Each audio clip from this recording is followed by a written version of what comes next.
Whoa, Alchemist Castle.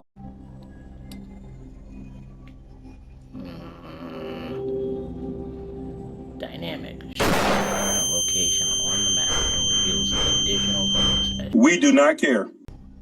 Nah, I'm gonna go dynamic.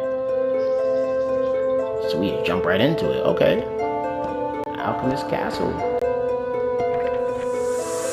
Entry number 29. The alchemist waited until his young assistant had fallen asleep before entering his room. The apprentice did sense something and started to wake, but he was too late. The alchemist passed a cloth dose with a drug over the apprentice's mouth and nose.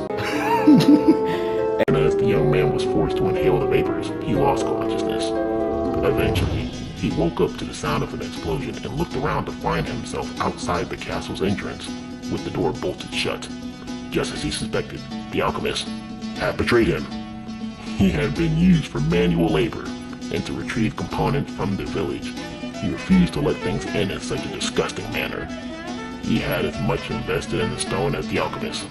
It was half his. He knew that there had to be another entrance to the castle nearby, even though he didn't know exactly where. He will find it, and he would get his revenge. Okay. So a little backstab betrayal type thing going on. Alright.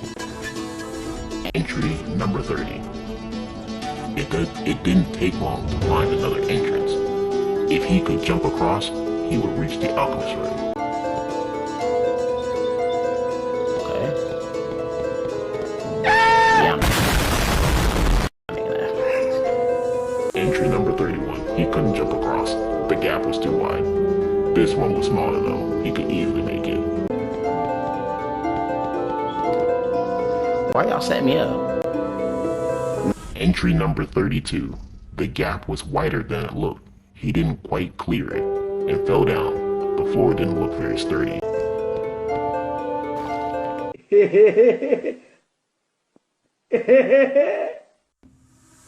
Number 33. The apprentice found himself in a dungeon. This was a good thing in his case, as it meant the entrance should be nearby. As he stood up, his ankle turned awkwardly. He had injured it during the fall. He could barely walk. Oh, I can't jump now. Okay, so only forward.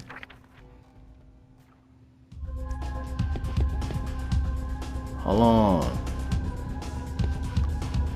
This beat switch. I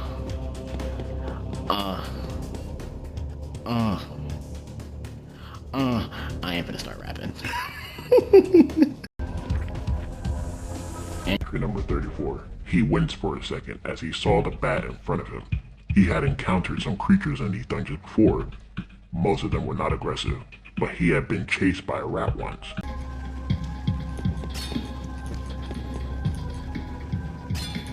Okay.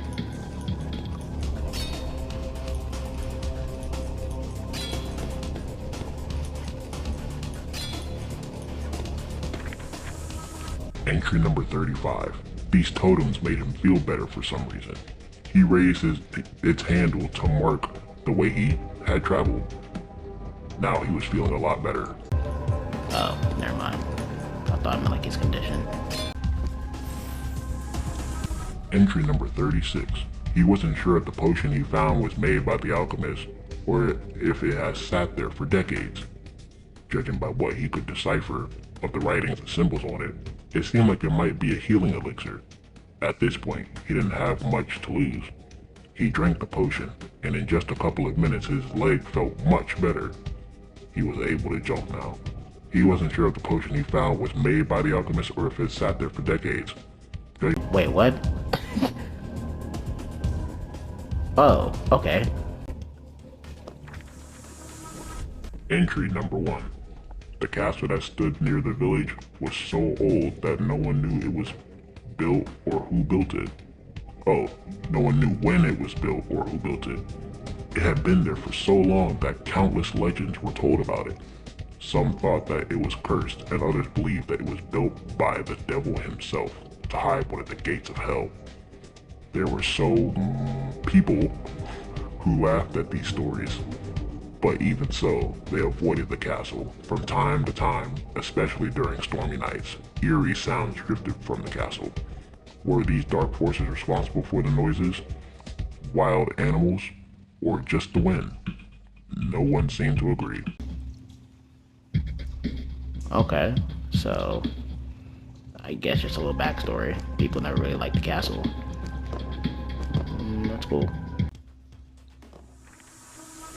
Entry number 5. The boy who grew to become the alchemist lost his parents at a very young age. Monks from a nearby monastery took him in and cared for him. He was a very curious child and received a good education from his studious caretakers. After learning all he could from the books in the monastery's library, he decided to travel the world. During his trips, the alchemist read about the castle and it immediately captured his attention. According to some sources, a great library was hidden away there with rare materials and interesting animals in the castle's dungeons. After some investigation, the alchemist made his way to the area where the castle was rumored to stand. Okay, so like a Dick Grayson type thing, right? That's the Robin that had his parents die, right? You know, we're gonna go in this door first.